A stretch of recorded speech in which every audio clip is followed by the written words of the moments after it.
They judge you in less than a second. Before you speak, before you smile, before you offer a single ounce of your value, the verdict is already rendered. This is not social. This is biological. Deep within the ancient wiring of the human brain, an amygdala scan runs on a loop. Threat or ally, resource or burden, predator or prey. This is the cruelty in the human eye that no one admits to. A silent, instinctual calculus that measures your posture, your gaze, the very energy you emit, and files you into a category. If you look weak, you are subconsciously treated as prey. If you look poor, you are processed as invisible. It does not matter how brilliant your mind is. It does not matter how pure your heart is. If your appearance signals lack, the world conspires to keep you there. This is not about vanity. It is about survival optics. You have felt this. You have walked into a room and felt the temperature drop. You have seen eyes glide over you as if you were part of the furniture. You have watched opportunities slide toward people who look like they belong, while you stood at the gate. This is not bad luck. This is the brutal, efficient geometry of human perception. And until you understand this law, everything will work against you. Most believe poverty is a number in a bank account. They are wrong. To the human animal, poverty is a scent, a signal of vulnerability. And nature has no mercy for the vulnerable. The moment you broadcast this signal through a slouch, an apologetic stance, a worn-down energy, you trigger a primal response. You are not seen as a person. You are seen as a cost, a risk, a liability.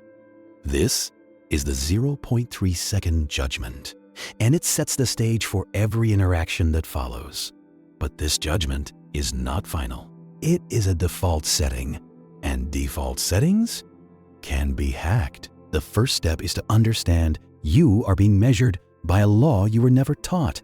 The second is to learn the language of the measurement itself. It begins not with your clothes, but with what your body is praying for, without saying a word. You can wear the uniform of kings and still signal surrender, because poverty is not a price tag. It is a posture.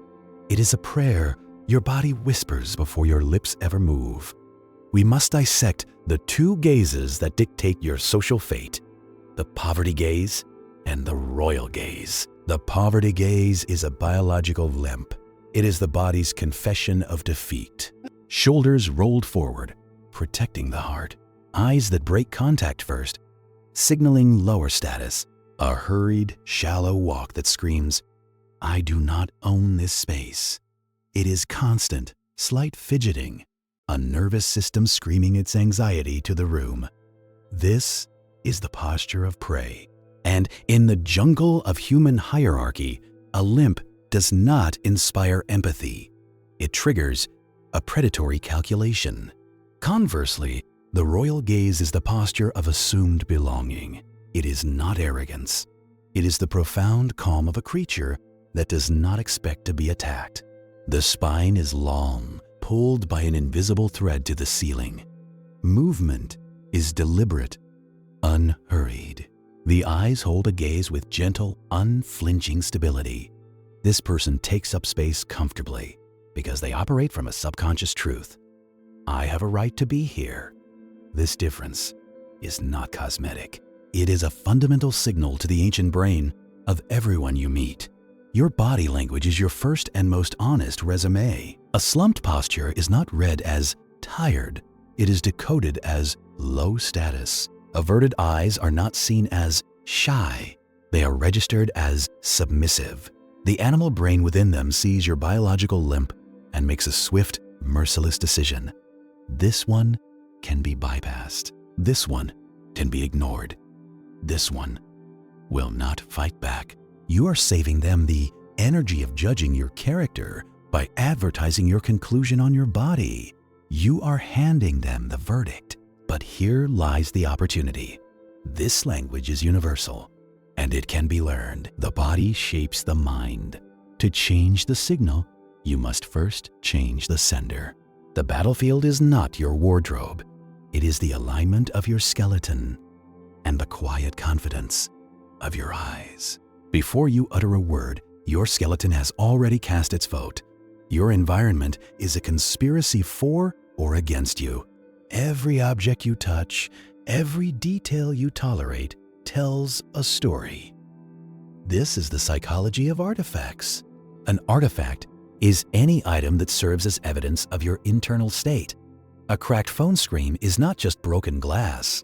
It is a screaming siren that says, "I live with broken things."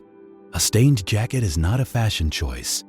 It is a whispered confession of chaos. The world does not see your bank statement. It sees your artifacts, and it makes a devastatingly efficient calculation. If you cannot govern the small kingdom of your personal effects, why would anyone trust you with greater responsibility? This is the Horn effect in physical form. One negative artifact pollutes the entire perception. Scuffed shoes suggest a lazy mind. A cluttered car suggests a cluttered life. But mastery is not about luxury brands. It is about flawless maintenance. A crisp, inexpensive shirt, perfectly ironed, radiates more discipline than a wrinkled designer logo. A $10 watch with a clean face signals more order than a Rolex with a scratched crystal. The signal is not wealth. The signal is control. You must audit your artifact ecosystem. Start with the trifecta: your shoes, your phone, your fingernails. These are the details the human eye is trained to scan. Are your shoe heels worn evenly? Is your screen pristine? Are your hands cared for? These are nonverbal answers to questions no one will ever ask aloud. This extends to your digital artifacts. A social media feed cluttered with complaints is the digital equivalent of a stained shirt. Oversharing is the scent of spiritual poverty. Power is silent. Scarcity creates value.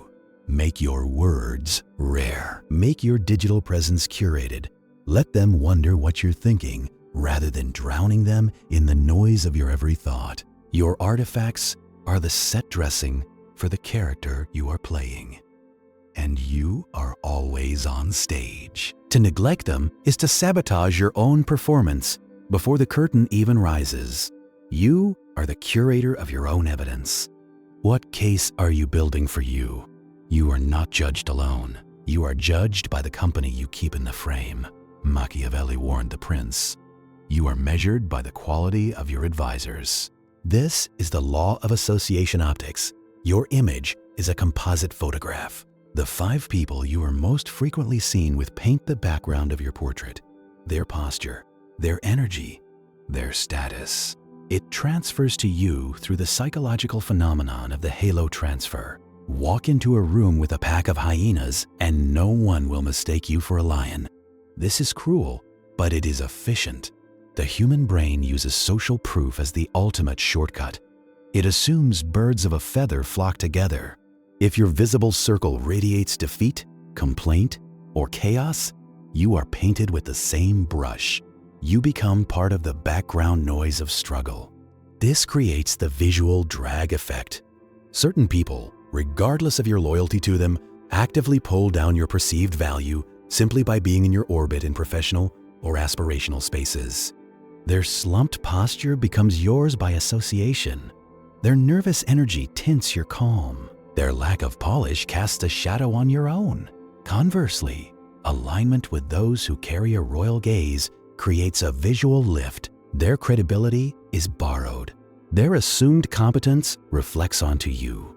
When you are seen consulting with the calm, the polished, the respected, you are silently voted into their council.